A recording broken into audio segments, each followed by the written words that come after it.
Stock के ऊपर जाने से पहले कैसे पहचाना जाए कि स्टॉक ऊपर जाने वाला है। तो इसकी पहचान के लिए ही दोस्तों मैंने आपके सामने ये सीरीज़ रखी है जिसका नाम है चार्ट एक्सपर्ट, जिसकी प्लेलिस्ट आपको मिल जाएगी। इस पूरी वीडियो के अंदर मैं आपको टेक्निकल एनालिसिस के बहुत बेसिक से लेकर के कुछ एडवांस पॉइंट आपको बता रहा हूँ, प्राइस बिहेवियर भी आपको समझा रहा हूँ, और मैंने आपको बताया है कि कैसे अगर स्टॉक ऊपर जाने वाला होगा तो हमें मालूम पड़ जाएगा। तो मैंने आपके सामने ये कुछ इंपॉर्टेंट वीडियो हैं, अगर आप पूरी सीरीज़ ना देखो तो ये ज़रूर देख लेना, जिनमें से एक है ब्रेकआउट और ब्रेकडाउन, और दूसरी है ट्रेंड, और तीसरी वीडियो है हमारी 200 का मूविंग एवरेज, यानी कि मूविंग एवरेज के बारे में उसमें बताया है मैंने। तो अगर आपने ये वीडियो नहीं देखी है तो पहले वो जा कर के देख लेना। तो बेसिकली मैंने आपको बताया कि 200 का मूविंग एवरेज और प्राइस जब एक साथ मिल जाते हैं, एक साथ जमा हो जाते हैं, तो प्राइस के अंदर फिर कुछ होता है, या तो स्टॉक बहुत ऊपर जाएगा या बहुत नीचे जाएगा। कैसे जाएगा वो मैंने आपको बता दिया है, कंफर्मेशन कैसे लेनी है ये मैंने आपको बता दिया है। आज की वीडियो के अंदर हम जो बात करने वाले हैं वो है आरएसआई, जो हमारी कंफर्मेशन को और ज़्यादा स्ट्रॉन्ग कर देगी। मतलब कि वो आपको बताएगी कि हाँ स्टॉक ऊपर जाने वाला ही है। तो हमें आरएसआई का यूज़ कैसे करना है और पुराना कॉन्सेप्ट क्या है, और आज मैं आपके सामने जो नया कॉन्सेप्ट लेकर आया हूँ जो बहुत ही ज़्यादा आसान है उसके बारे में भी बात करेंगे। तो दोस्तों आरएसआई भी एक इंडिकेटर है, जैसा कि आप लोग स्क्रीन में देख रहे हैं। ये भी ब्लैक कलर की लाइन है जो नीचे जा रही है, कभी ऊपर आ रही है, कभी नीचे आ रही है। तो बेसिकली जो इंडिकेटर होते हैं वो प्राइस को फॉलो करते हैं, और आरएसआई भी इसी तरह से प्राइस को फॉलो कर रही है कि अगर स्टॉक नीचे गिर रहा है थोड़ा सा भी तो आरएसआई नीचे गिरती हुई दिखाई देगी, स्टॉक अगर ऊपर जा रहा है तो आरएसआई आपको ऊपर जाती हुई दिखाई देगी। बस ये प्राइस को थोड़ा एग्रेसिवली फॉलो करती है, थोड़ा एडवांस फॉलो करती है, मतलब प्राइस थोड़ा सा ऊपर जाएगा तो आरएसआई आपको बहुत ज़्यादा ऊपर जाती हुई दिखाई देगी। तो दोस्तों बेसिकली जो पुराना कॉन्सेप्ट है वो कुछ इस तरह का है कि लोग लेवल लगाते हैं, ओवरबॉट ओवरसोल्ड पहचानने की कोशिश करते हैं। मतलब उनका मानना ये है कि अगर स्टॉक को कोई इंसान खरीद रहा है और बहुत सारे लोग खरीद रहे हैं तो कब तक खरीदेंगे। एक दिन ऐसा आएगा कि जिन लोगों को स्टॉक खरीदना होगा वो खरीद लें, वो खरीद चुके होंगे और फिर उसको बेचना शुरू कर देंगे। ठीक है। और एक दिन ऐसा भी आएगा कि जितने लोगों को स्टॉक को बेचना होगा उसको बेच बाच करके वो बाहर निकल जाएंगे। लेकिन एक दिन ऐसा आएगा कि बेचने वाले ख़त्म हो जाएंगे और उसको ख़रीदने वाले लोग आना शुरू हो जाएंगे, तो स्टॉक का प्राइस ऊपर जाने लगेगा। तो बेसिकली उनका कॉन्सेप्ट ये है, जो स्टॉक ओवर सोल्ड हो चुका है, जिसको लोगों ने बहुत ज़्यादा बेच दिया है, अब उसके अंदर खरीदने वाले लोग भी आएंगे और स्टॉक ऊपर जाएगा।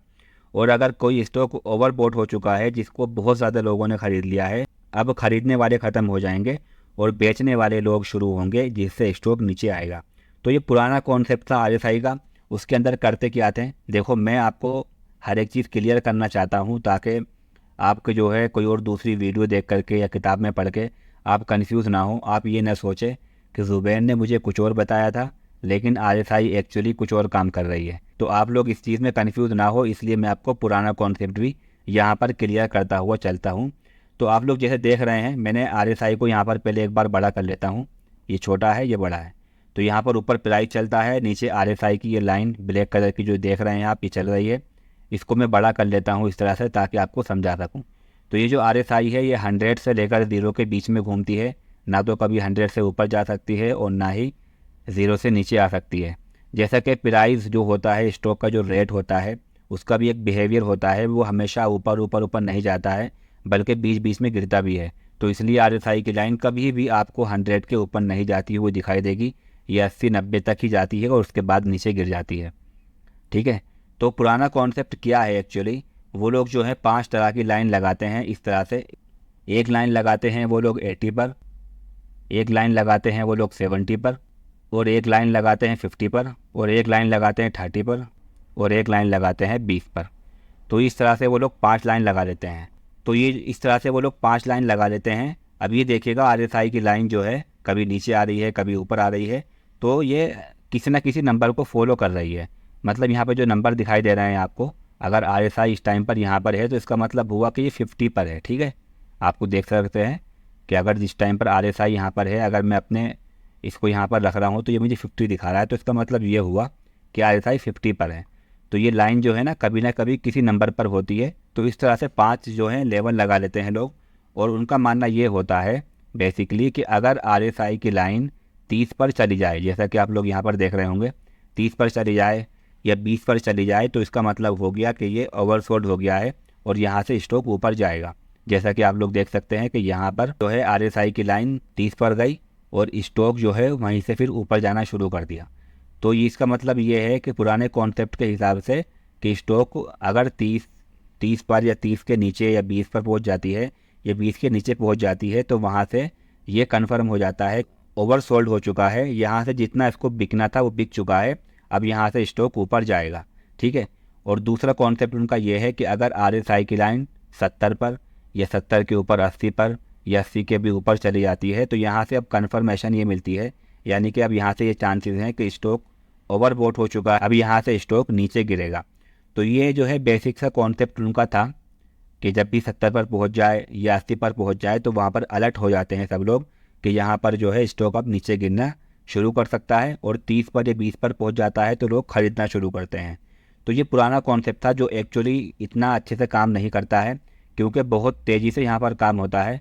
अब जैसे आप लोग समझ सकते हैं, यहाँ पर देखिएगा स्टॉक RSI के हिसाब से ओवरबॉट हो चुका है, यहाँ से अब स्टॉक ऊपर नहीं जा सकता है, लेकिन जिसने यहाँ पर ओवरबॉट समझ करके स्टॉक को बेचा, स्टॉक नीचे गया लेकिन बहुत थोड़ा सा गया, लेकिन वो इतना नीचे नहीं गया जिससे हमारा स्टॉप लॉस हिट हो जाए, टारगेट हिट हो जाए।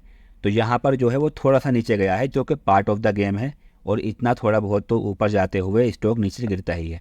तो यहाँ पर स्टॉक के नीचे गिरने की कन्फर्मेशन नहीं मिल रही थी, लेकिन ओवरबॉट होने की वजह से RSI 70 पर या 80 पर पहुँच जाती है और बोलती है कि स्टॉक अब नीचे गिरने वाला है, लेकिन स्टॉक बहुत कम नीचे गिरता है। तो मैं इस चीज़ को बदलता हूँ कि ये इतना एडवांस नहीं है, पुराना कॉन्सेप्ट है, थोड़ा भारी भी है, इतने सारे लेवल हमको लगाने पड़ते हैं, तो हमें इतने सारे लेवल लगाने की ज़रूरत नहीं है। मैं आज आपको कुछ नया कॉन्सेप्ट RSI का बताऊंगा जो बहुत ही ईजी है, जो आपको एक झलक के अंदर बता देगा कि हमें स्टॉक के अंदर क्या करना है और स्टॉक के अंदर इस टाइम पर चल क्या रहा है। तो चलिए मैं यहाँ से इसको काट लेता हूँ ताकि आपको स्टार्टिंग से बता सकूँ कि RSI को अप्लाई कैसे करना है और उसकी सेटिंग कैसे करनी है। इस इंडिकेटर वाले सेशन पर यहाँ पर हम क्लिक करेंगे और यहाँ पर हम लोग लिखेंगे RSI। तो हो सकता है कि आपके पास जो है RSI, अगर आप किसी दूसरे सॉफ्टवेयर को या वेबसाइट को यूज़ कर रहे हैं तो वहाँ पर आपके सामने RSI कुछ इस तरह से बनी हुई आएगी, शॉर्ट में लिखा हुआ होगा, लेकिन आप लोग यहाँ पर देख सकते हैं, यहाँ पर लिखा हुआ है रिलेटिव स्टेट इंडेक्स। तो यहाँ पर ये फुल फॉर्म लिखी हुई है RSI की, तो हम इस पर यहाँ पर क्लिक कर देंगे। अब जैसे ही मैंने यहाँ पर क्लिक किया है, आप लोग देख सकते हैं पूरा यहाँ पर चार्ट आ चुका है और ये नीचे RSI आ गई है, लेकिन ये भी कन्फ्यूजिंग RSI है। हमको कौन सी चाहिए? ऐसी वाली जो मैं यूज़ करता हूँ। ठीक है, तो हम इसकी सेटिंग में जाएंगे, थोड़ा जल्दी जल्दी आपको बता देता हूँ। तो ये यहाँ पर जो है याद रखना कि ये 40 होना चाहिए। स्टाइल में जब मैं जाऊँगा तो RSI की लाइन को मैं हमेशा ब्लैक यूज़ करता हूँ और उसकी लेंथ थोड़ी बड़ी कर सकता हूँ ताकि मुझे दूर से ही दिखाई दे जाए। ठीक है, और नीचे जो है सब मुझे अनटिक कर देने हैं। RSI बेस्ड ये भी अनटिक करना है, और अपर बैंड और ये सब जो है मुझे अनटिक करने हैं। मुझे कुछ नहीं चाहिए, मुझे सिर्फ 2 लाइनें चाहिए, वो मैं आपको नीचे बताता हूँ। ये सभी को मैं हटा लूँगा। यहाँ पर है RSI अपर बैंड, एक तो इसको छोड़ देना है, और दूसरा यहाँ पर है RSI लोअर बैंड, दूसरा इसको छोड़ देना है। बाकी को सबको हमको हटा सकते हैं, ये दोनों हैं, ये भी हटा सकते हो अगर आप चाहो तो, नहीं तो इनको छोड़ सकते हैं। बस इम्पोर्टेंट हमारे लिए ये है RSI अपर बैंड और RSI लोअर बैंड, ये दो जो हैं RSI upper band RSI lower band, ये दोनों हमको रखनी है। ठीक है, अब इसकी सेटिंग कैसे करनी होगी? RSI अपर बैंड यहाँ पर क्लिक करेंगे बीच में, तो लाइन वाले ऑप्शन पर क्लिक करेंगे, नीचे वाले में भी लाइन पर क्लिक कर देंगे। अब यहाँ पर जो है मैं हमेशा अपर बैंड का कलर जो है ग्रीन रखता हूँ, आप भी अपने मन से जो भी अच्छा लगता है आपको वो कलर रख सकते हैं, और इसकी जो लाइन की लंबाई है वो थोड़ी मोटी कर सकते हैं। तो आप लोग यहाँ पर देख सकते हैं इस जगह पर जहाँ मेरा माउस है, यहाँ पर लाइन है, इसको चाहूँ मैं और मोटा कर सकता हूँ और मोटा कर सकता हूँ, तो आप अपनी मर्ज़ी से कर सकते हैं ताकि आपको क्लियर दिखाई दे। इसका कलर मैं ग्रीन इसलिए रखता हूँ क्योंकि ये स्टॉक के ऊपर जाने की कन्फर्मेशन देता है, और जो चीज़ ऊपर जाने की कन्फर्मेशन देता है वो हमेशा ग्रीन होता है। और RSI लोअर बैंड, इसका कलर मैं रखता हूँ रेड कलर, आपकी मर्ज़ी है आप जोन सा रखें, और इसकी जो ये लेंथ है इसको भी बड़ा कर लेता हूँ ताकि मुझे दूर से ही सब कुछ क्लियर दिखाई दे। अब जो है यहाँ पर ये RSI अपर बैंड के आगे 70 लिखा हुआ है, इसको काट करके मुझे करना होगा 60, और RSI लोअर बैंड यहाँ पर जो लिखा हुआ है, यहाँ पर लिखा हुआ है 30, तो मुझे करना है होगा 40। तो ये 30 से मैंने 40 कर दिया। ओके, तो हमारी ये एडवांस RSI तैयार है। अब ये करने का फ़ायदा क्या हुआ? इसके करने का फ़ायदा दोस्तों ये हुआ है कि आप जब भी कोई दूसरा चार्ट ओपन करेंगे आपको फ़ौरन यही RSI लगी हुई मिल जाएगी, और ये 40 और 60 की जो लाइन मैंने लगाई हुई हैं ये आपको ऑटोमेटिकली लगी हुई मिल जाएंगी। तो अब मैं इसको थोड़ा बड़ा करके आपको दिखा देता हूँ। अब यहाँ पर आप लोग क्लियर देख सकते हैं। अब यहाँ पर ध्यान रखना होगा, हरी लाइन मतलब 60 की लाइन और लाल कलर की लाइन मतलब 40 की लाइन। ठीक है, तो ये 60 और 40 की लाइन से ही हम लोग आज जो है कन्फर्मेशन लेंगे, हमें बहुत सारी लाइनों की ज़रूरत नहीं है। पहले समझते हैं इसका कॉन्सेप्ट क्या है RSI का। तो देखिए RSI का जो मेन कॉन्सेप्ट है, जो मेन चीज़ें हैं वो ये है कि हमें पहले ये पहचानना होगा RSI की मदद से कि स्टॉक बुलिश है या बेरिश है या साइडवे है। तो याद रखना कि जब भी RSI की लाइन 40 से लेकर के 80 के बीच में काम कर रही है, कभी 40 पर जाती है, 50 पर जाती है, 60 पर जाती है, 65 पर, 70 पर, वो कहीं भी जा रही है लेकिन 40 से नीचे नहीं जा रही, तो इसका मतलब स्टॉक बुलिश है, स्टॉक धीरे धीरे ऊपर जा रहा है। आप जैसा कि चार्ट में देख सकते हैं RSI की लाइन 40 के नीचे तो नहीं जा रही है डिसाइसिवली, लेकिन तो स्टॉक जो है ऊपर जा रहा है और स्टॉक ऊपर की तरफ चल रहा है। 60 के ऊपर भी लाइन जा रही है, 60 के नीचे भी आ रही है, 50 के ऊपर भी काम कर रही है, लेकिन 40 के नीचे नहीं आ रही है, तो ये स्टॉक बुलिश है, स्टॉक ऊपर जा रहा है। पहला पॉइंट। दूसरा पॉइंट आपको ध्यान में ये रखना होगा कि अगर RSI की लाइन 60 के ऊपर है और लगातार ऊपर काम कर रही है तो इसका मतलब ये है कि स्टॉक यहाँ पर भी बुलिश है, यानी कि स्टॉक यहाँ पर भी लगातार ऊपर जा रहा है, लेकिन यहाँ पर ये एक्सट्रीमली बुलिश है, यानी कि बहुत ज़्यादा तेज़ी से ऊपर जा रहा है। यहाँ कभी भी हमें स्टॉक को बेचना नहीं चाहिए, बल्कि यहाँ पर ख़रीदने के मौके तलाश करने चाहिए। ठीक है, दूसरा पॉइंट हो गया। तीसरा पॉइंट ये है कि अगर RSI की लाइन 20 से लेकर के 60 के बीच में काम कर रही है, वो कभी 20 पर आती है, कभी 25 पर, कभी 30 पर, कभी 50 पर, कभी 55 पर, लेकिन 60 के ऊपर नहीं निकल पा रही है, तो इसका मतलब ये हुआ कि स्टॉक बेरिश है, स्टॉक नीचे गिर रहा है, और यहाँ पर हमें कभी ख़रीदना नहीं चाहिए जब तक कि कन्फर्मेशन ना मिले।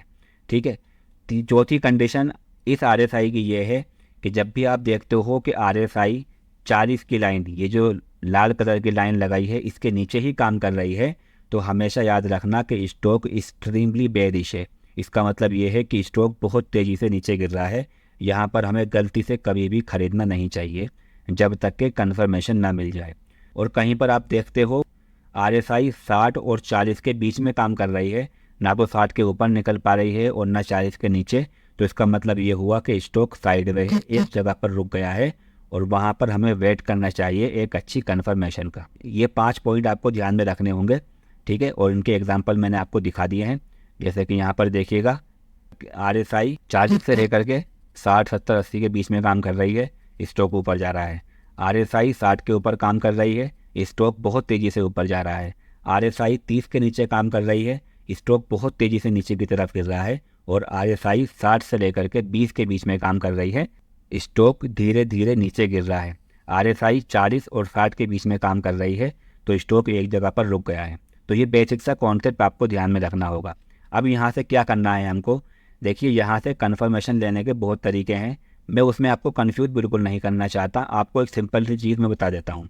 पीछे की वीडियो आपको याद है, अगर आपने नहीं देखी है तो प्लीज़ पहले जा कर के उसको देख लेना, क्योंकि वहाँ पर मैंने जो चीज़ बताई है वो सबसे इम्पोर्टेंट है, इस RSI से बहुत ज़्यादा इम्पोर्टेंट है।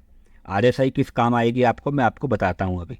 तो मैंने जो पीछे आपको वीडियो बताई है उसको जा कर के एक बार देख लेना, ताकि आपका वहाँ से कॉन्सेप्ट क्लियर हो सके।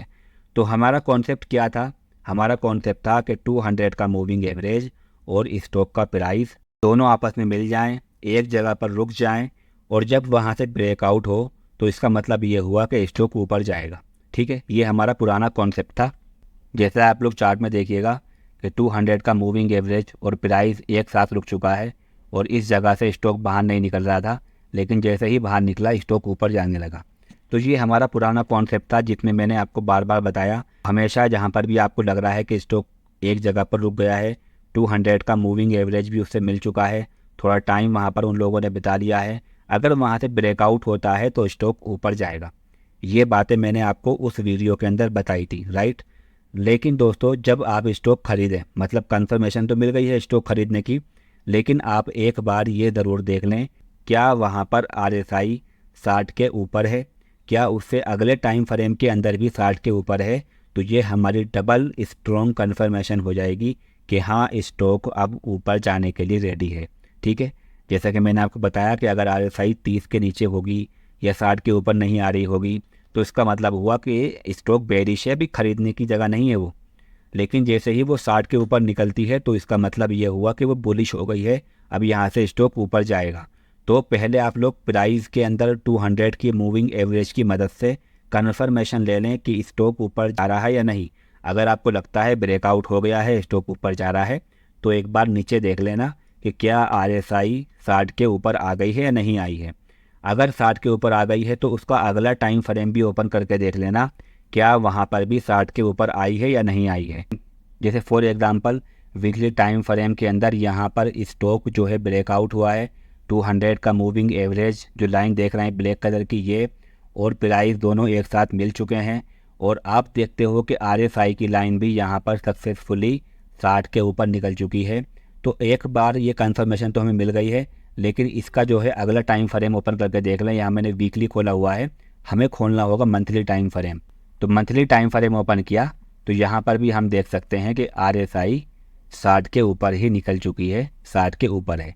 तो अब ये हमारी एकदम स्ट्रॉन्ग कन्फर्मेशन हो गई है कि स्टॉक यहाँ से ऊपर जाएगा और यहाँ से फिर स्टॉक 3 गुना ज़्यादा हो गया। जो स्टॉक 500 का था वो 1100, 1200, 1500 के आसपास पहुँच चुका है। ठीक है, तो हमें पहला पॉइंट क्या देखना होगा कि जहाँ पर भी हम स्टॉक खरीद रहे हैं एक बार पहले ये देख लें कि क्या RSI की लाइन 60 के ऊपर है उस टाइम फ्रेम के अंदर भी और उसके अगले टाइम फ्रेम के अंदर भी। अगर दोनों में RSI 60 के ऊपर है तो ये हमारी स्ट्रॉन्ग कन्फर्मेशन होगी। और अगर RSI 60 के ऊपर नहीं है तो उसके 60 के ऊपर आने का इंतज़ार करना होगा। जैसे दोस्तों यहाँ पर देख सकते हो आप लोग कि यहाँ पर एक कन्फर्मेशन मिली हमें कि स्टॉक ऊपर जा रहा है और RSI की लाइन 60 के ऊपर आ गई है। तो हो सकता है आप इसको ख़रीद लें, लेकिन ये कुछ ही दिनों के बाद स्टॉक नीचे गिरना शुरू कर दिया, ऊपर नहीं गया। इसका अगला टाइम फ्रेम ओपन करते हैं तो हम देखते हैं कि यहाँ पर RSI अभी 60 के ऊपर आई ही नहीं थी, हमने पहले ही ख़रीद लिया, स्टॉक ने नीचे गिरना शुरू कर दिया है। ठीक है, अब यहाँ पर 60 के ऊपर आई है तो क्या यहाँ पर ख़रीद सकते हैं? जवाब है नहीं, क्योंकि पहली ही कैंडल स्टिक में हमें नहीं ख़रीदना है, अगली कैंडल स्टिक बनने का इंतज़ार करना है, वो ग्रीन बननी चाहिए। तो यहाँ पर RSI ऊपर आई तो स्टॉक बाहर की तरफ निकलता हुआ दिखाई दे रहा है, लेकिन अगली ही कैंडल स्टिक रेड बन गई। तो अगर आपको कहीं लगता है ऐसा कि 60 के ऊपर RSI आ गई है तो अगली कैंडल स्टिक का इंतज़ार करें कि वो भी ग्रीन बननी चाहिए, वो भी ऊपर की तरफ बननी चाहिए। लेकिन यहाँ पर जो है स्टॉक के रेड कलर की कैंडल स्टिक बनी है तो इसको हम फेल कन्फर्मेशन मानेंगे। तो आप कोई सा भी चार्ट उठा करके देख लीजिए, वहाँ पर आपको यही चीज़ दिखाई देगी कि प्राइस ने एक स्ट्रॉन्ग कन्फर्मेशन दी, स्टॉक ऊपर जा रहा है, लेकिन और फिर इसके बाद देखते हो कि RSI भी 60 के ऊपर आ गई है। ठीक है, ये कन्फर्मेशन है। अगला टाइम फ्रेम ओपन करते हैं तो यहाँ पर भी 60 के ऊपर आ चुकी है। तो ये हमारी स्ट्रॉन्ग कन्फर्मेशन हो गई कि स्टॉक अब ऊपर जाएगा ही जाएगा। तो हमने पहला पॉइंट क्या समझा? हमने पहला पॉइंट समझा कि RSI की लाइन 60 के ऊपर चली गई है, ये हमारे लिए स्ट्रॉन्ग कन्फर्मेशन है। और RSI की लाइन अगले टाइम फ्रेम के अंदर भी 60 के ऊपर पहुँच गई तो ये और बड़ा टाइम हमारे लिए कन्फर्मेशन है कि स्टॉक अब ऊपर जाएगा ही जाएगा। ये चीज़ क्लियर है। अब बात कर लेते हैं हम लोग पॉइंट नंबर 2 की, आगे क्या हो सकता है। तो हमने एक स्टॉक को ख़रीद लिया, हमें कन्फर्मेशन मिल गई स्टॉक ऊपर जा रहा है, अब उसे कब बेचें, कब तक अपने पास रखें। तो जैसा कि दोस्तों मैंने आपको बताया कि जब तक, याद रखना, जब तक RSI की लाइन 60 के ऊपर है उसको बेचने की ज़रूरत नहीं है। आप बिंदास सो जाइए, आपको बिल्कुल भी देखने की ज़रूरत नहीं है। रिलैक्स होकर के आप लोग लंबे टाइम के लिए उस स्टॉक को रख सकते हैं जब तक RSI की लाइन 60 के नीचे नहीं आ जाती है। जिस टाइम फ्रेम में आपने इसको ख़रीदा है उसी टाइम फ्रेम की बात कर रहा हूँ मैं। ऐसा नहीं कि आप छोटा टाइम फ्रेम ओपन कर लो, आपने ख़रीदा है डेली पर और टाइम फ्रेम ओपन कर लेते हो 1 मिनट का, तो वहाँ तो आपको रोज़ाना RSI की लाइन कभी 40 के नीचे कभी 60 के ऊपर ऐसी दिखाई देगी। रोज़ाना वो बहुत स्पीड से चेंज होती है। तो वहाँ पर कुछ नहीं देखना है, जिस टाइम फ्रेम पर आपने स्टॉक ख़रीदा है वहाँ से कन्फर्मेशन ली है उसी टाइम फ्रेम पर देखना होगा। जब तक RSI की लाइन 60 के ऊपर काम कर रही है तब तक आपको बिंदास होकर के, रिलैक्स होकर के काम करना है, कोई भी टेंशन नहीं लेनी। इसका मतलब क्या है? इसका मतलब ये है कि स्टॉक लगातार ऊपर ही ऊपर जा रहा है, ऊपर ही ऊपर जा रहा है। तो आपको वहाँ पर टेंशन नहीं लेनी है जब तक कि RSI की लाइन 60 पर काम कर रही है। तो पहला पॉइंट क्या हुआ कि RSI की लाइन 60 के ऊपर थी, हमने ख़रीद लिया, ठीक है, प्राइस की बेस पर, सिर्फ RSI की बेस पर नहीं। तो हमने स्टॉक को ख़रीदा। जब तक RSI 60 के ऊपर चल रही है, इस ओके चलने दो उसको और आराम करने दो, ठीक है। अब इसके बाद क्या होगा कि अगर RSI की लाइन 60 के नीचे आ जाती है तो क्या करना है। तो जैसा कि मैंने बताया कि अगर RSI की लाइन 40 से लेकर के 80 के बीच में काम कर रही है तो स्टॉक वहाँ पर भी बुलिश है। तो मतलब अगर स्टॉक को ऊपर जाना है तो कोई ज़रूरी नहीं है RSI हमेशा 60 के ऊपर ही रहेगी, वो 60 के नीचे भी आ सकती है, 40 तक भी आ सकती है। 40 के नीचे आती है तो फिर गड़बड़ी है, ठीक है। वहाँ पर हमको जो है थोड़ा सा फिर अपना बेचने का ख्याल बनाना चाहिए और प्राइस को फॉलो करना चाहिए कि प्राइस क्या बोल रहा है अगर 40 के नीचे आती है। लेकिन अगर 60 के नीचे आ रही है तो क्या करना चाहिए हमें, तो वहाँ पर हमको थोड़ा सा अलर्ट होना चाहिए कि अब हमें आगे के लिए तैयार होना होगा, क्योंकि 60 के नीचे आई है तो 40 के नीचे भी आ सकती है। तो उसके लिए क्या करना होगा, जैसे ही RSI की लाइन 60 के नीचे आती है तो आप कोई एक ऐसा एरिया चूज़ कर लीजिए जहाँ पर स्टॉक आकर के रुका है। वहाँ से स्टॉक अगर नीचे निकल जाता है तो आप वहाँ पर सेल कर सकते हो, जिसे हम बोलेंगे ब्रेकआउट। आप छोटा टाइम फ्रेम ओपन करेंगे अगर, तो वहाँ पर आपको वही चीज़ दिखाई देगी जो मैंने आपको पीछे की वीडियो में बताया है कि प्राइस और मूविंग एवरेज एक साथ मिल चुके होंगे और एक जगह पर स्टॉक का प्राइस रुक चुका होगा और वहाँ से फिर ब्रेकडाउन होगा। ब्रेकडाउन मतलब स्टॉक नीचे की तरफ आएगा, ऐसी जगह से नीचे आएगा जहाँ से नीचे नहीं आ रहा था। ये छोटे टाइम फ्रेम पर होगा, लेकिन बड़े टाइम फ्रेम पर आपको ध्यान में रखना होगा कि अगर RSI की लाइन 60 के नीचे आ गई है तो आप एक ऐसा एरिया चूज़ कर लीजिए जहाँ से प्राइस आकर के रुका है। अगर वहाँ से स्टॉक नीचे निकल रहा है तो फिर ये एक छोटी सी कन्फर्मेशन है कि स्टॉक नीचे गिरेगा। चलिए इसके एग्जांपल देखते हैं। जैसा कि आप लोग देख रहे हैं कि यहाँ पर RSI की लाइन 60 के नीचे आई है, ठीक है, यहाँ पर 60 के नीचे आई है। तो वो एरिया कौन सा है, वो एरिया यहाँ पर है जहाँ पर प्राइस रुक रहा है। मैंने यहाँ पर लाइन लगा दी है। अब जिस दिन भी यहाँ से स्टॉक का प्राइस नीचे गिरेगा, जैसे कि यहाँ पर देख रहे हो यहाँ से नीचे गिरा है स्टॉक का प्राइस, तो अब ये कन्फर्मेशन है कि स्टॉक अभी और नीचे गिर सकता है। ऐसे ही यहाँ पर देखिएगा कि RSI की लाइन जो है 60 के नीचे की तरफ आई तो यहाँ पर स्टॉक का प्राइस एक जगह पर रुक गया और मैंने यहाँ पर रेड कलर की लाइन लगा दी कि अगर यहाँ से स्टॉक नीचे गिरेगा तो मैं इसको बेच करके बाहर निकल जाऊँगा। लेकिन स्टॉक नीचे नहीं निकला बल्कि ऊपर चला गया है और RSI की लाइन भी 60 के बाद ऊपर चली गई है। तो 60 के नीचे आने के बाद अगर स्टॉक का प्राइस ऊपर जा रहा है तो ये भी एक अच्छी कन्फर्मेशन है कि अगर आपने यहाँ पर नहीं ख़रीदा कोई बात नहीं, आप यहाँ पर ख़रीद लो। क्यों? क्योंकि यहाँ पर स्टॉक का प्राइस एक जगह पर रुका है। छोटे टाइम फ्रेम के अंदर जाकर देखोगे आप लोग, जो कि ये इस टाइम पर जो टाइम फ्रेम है वो टाइम फ्रेम मंथली है। वीकली में आप जब जाएंगे तो वहाँ पर आपको एक चीज़ दिखाई देगी और वो चीज़ होगी ये कि यहाँ पर स्टॉक का प्राइस एक जगह पर रुका होगा और यहाँ से फिर स्टॉक ऊपर जा रहा है और नीचे की तरफ अब अगर आप देखोगे तो RSI 60 के ऊपर जा चुकी है। तो ये एक डबल कन्फर्मेशन हो गई हमारे लिए कि स्टॉक अभी और नीचे नहीं गिरेगा बल्कि ऊपर जाने की प्लानिंग में है। अब यहाँ पर देखिएगा RSI की लाइन अच्छी खासी 60 के ऊपर काम कर रही थी, अब यहाँ से 60 के नीचे निकल चुकी है। तो यहाँ से स्टॉक नीचे भी गिरा है, ठीक है। अब जब नीचे गिरा है तो मैंने यहाँ पर रेड कलर की लाइन यहाँ पर लगा दी है कि यहाँ से स्टॉक नीचे गिरेगा, मैं यहाँ पर बेच दूँगा। अब यहाँ क्या हुआ कि स्टॉक थोड़ा सा ऊपर गया और फिर नीचे आके उस जगह से नीचे आ चुका है यहाँ पर, ठीक है। अब यहाँ पर RSI की लाइन भी जो है आ चुकी है नीचे की तरफ और एक यहाँ पर कन्फर्मेशन मिल रही है कि स्टॉक नीचे गिरेगा। लेकिन कोई बात नहीं, आप यहाँ पर इसको सेल कर देंगे और आप देख सकते हो कि नीचे आगे जाने के बाद ये स्टॉक और ज़्यादा नीचे गिरा है। तो जब भी RSI की लाइन 60 के नीचे आती है तो आप एक एरिया चूज़ कर सकते हैं जहाँ से आपको स्टॉक को बेचना होगा। एक एग्जांपल और देख लेते हैं। यहाँ पर RSI की लाइन थोड़ी सी नीचे की तरफ आई, यहाँ पर मैंने लाइन लगा दी। यहाँ पर ये एरिया है जहाँ से स्टॉक नीचे नहीं निकला था। अगर यहाँ से नीचे निकल जाता तो मैं इसको सेल करके बाहर निकल जाता, लेकिन जैसा कि मैं चार्ट में देख रहा हूँ कि स्टॉक यहाँ से नीचे नहीं निकला बल्कि ऊपर गया है और RSI की लाइन भी 60 के ऊपर चली गई है वापस। तो अगर किसी ने इस स्टॉक को यहाँ पर नहीं ख़रीदा होगा वो इसको यहाँ पर ख़रीद सकता है, ठीक है। तो इस तरह से हम लोग कन्फर्मेशन ले सकते हैं कि जब भी RSI की लाइन 60 के नीचे आ रही है एक एरिया चूज़ कर लीजिए कि यहाँ से हमें बेचना है, और उसके बाद बेच करके बाहर निकल सकते हो अगर वो एरिया से बाहर या उस एरिया से नीचे स्टॉक निकल जाता है। तो ऐसे यहाँ पर देखिएगा RSI की लाइन नीचे आई है और प्राइस के अंदर मैंने देखा कि एक जगह रुक चुका है, मैंने यहाँ लाइन लगा दी। अगर यहाँ से प्राइस नीचे निकला तो मैं इसको बेच करके बाहर निकल जाऊँगा। और जैसा आप देख रहे हो कि प्राइस नीचे भी निकला है और RSI की लाइन भी नीचे आई हो और अब 40 के नीचे भी आ गई, तो अब यहाँ पर बिल्कुल भी नहीं रखना, स्टॉक को बेच करके बाहर निकल जाना है। अगेन मैं आपको एक चीज़ बोलूँगा कि सिर्फ RSI की बेस पर ही नहीं बेचना है। आप अगर छोटा टाइम फ्रेम ओपन करके देखेंगे, यहाँ पर जो टाइम फ्रेम है वो डेली का है।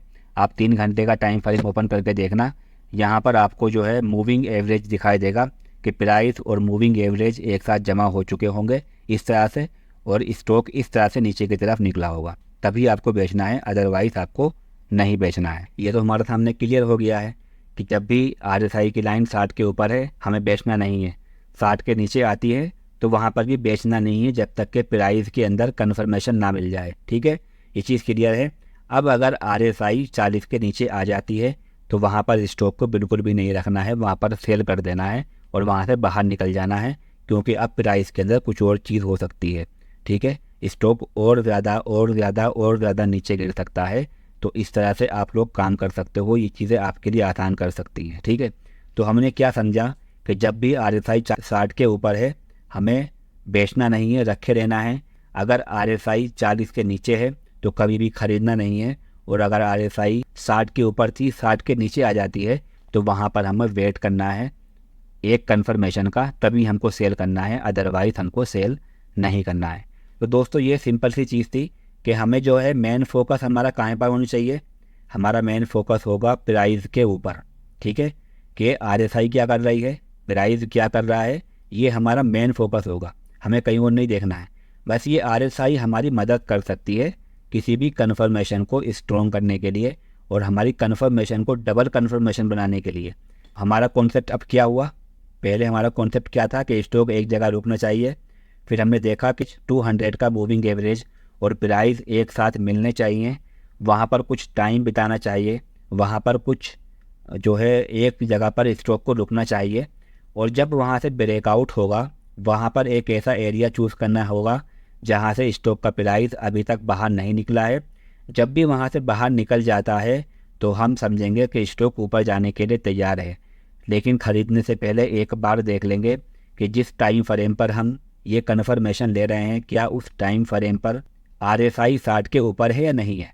60 के ऊपर है, ओके, आप अगला टाइम फ्रेम ओपन करना, क्या वहाँ पर भी 60 के ऊपर है, अगर वहाँ पर भी 60 के ऊपर है तो ठीक है, 60 के ऊपर नहीं है तो थोड़ा और इंतज़ार करना होगा जब तक कि वो 60 के ऊपर ना आ जाए। ठीक है, तो अगर वो 60 के ऊपर आ जाती है तो ये हमारे लिए एक स्ट्रॉन्ग कन्फर्मेशन है और यहाँ से हम लोग खरीद सकते हैं स्टॉप लॉस लगा करके। ठीक है, और जब तक 60 के ऊपर स्टॉक काम कर रहा है तब तक आप बिंदास होकर के बैठे रहिए। 60 के नीचे आता है तो थोड़ा सा अलर्ट हो जाना है, ये नहीं कि बेच देना है। ठीक है, और जब वहाँ से हमें कन्फर्मेशन मिलेगी प्राइस के अंदर कि जहाँ से स्टॉक का प्राइस एक जगह पर रुक रहा था, 200 का मूविंग एवरेज प्राइस एक जगह पर रुक चुके हैं, और वहाँ से अगर ब्रेकडाउन होता है किसी एक एरिया से नीचे स्टॉक का प्राइस निकलता है तो अब हम यहाँ पर सेल करके अपना प्रॉफिट बुक करके बाहर निकल जाएंगे। ठीक है, सिंपल है चीज़ है, कोई मुश्किल तो नहीं है। अब याद रखना होगा कि हर चीज़ परफेक्टली काम नहीं करती है, इसीलिए बनाया गया है स्टॉप लॉस। ठीक है, हो सकता है कि हज़ारों कन्फर्मेशन मिलने के बाद भी स्टॉक आप खरीद लें, लेकिन हज़ारों कन्फर्मेशन मिलने के बाद भी स्टॉक नीचे की तरफ गिरता रहे, तो उसके लिए बनाया गया है स्टॉप लॉस। तो अगली वीडियोस के अंदर हम स्टॉप लॉस और टारगेट की बात करेंगे, और इसके बाद आपका बेसिक से लेकर के एडवांस तक का जो हमारा ये सफ़र है वो कंप्लीट हो जाएगा, और उसके बाद फिर हम आगे अपनी प्रैक्टिस करेंगे और छोटी छोटी चीज़ों को समझने की कोशिश करेंगे कि स्टॉक के अंदर क्या चल रहा है और क्या हो रहा है।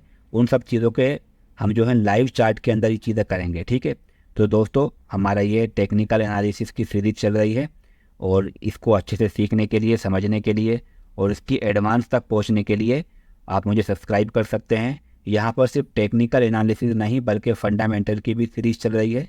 इसके बाद ही जो है कुछ वीडियो आ चुकी हैं, और इस सीरीज़ के बाद हमारी वो दूसरी वीडियो भी आती रहेंगी। आई होप दोस्तों आपको जो भी कुछ मैं बता रहा हूँ वो समझ में आ रहा होगा। आप लोग भी चार्ट को ओपन कीजिए और वहाँ पर इन चीज़ों को ढूंढने की कोशिश कीजिए, समझने की कोशिश कीजिए। वहाँ पर ये सब चीज़ें सेम तरीके से काम कर रही हैं जैसा कि मैंने आपको अभी बताया है। और अगर आपको कोई चीज़ समझ में नहीं आ रही है तो आप मुझे इंस्टाग्राम दी गई है आईडी, वहाँ पर आकर के मैसेज करना है। बहुत सारे लोगों से बात करता हूँ, जब टाइम मिलता है आपसे भी करूँगा। और आप चाहो तो कमेंट में भी मुझे पूछ सकते हैं, वहाँ पर भी आपका रिप्लाई दे दूँगा। तो दोस्तों, सब्सक्राइब करना नहीं भूलना। Thank you so much.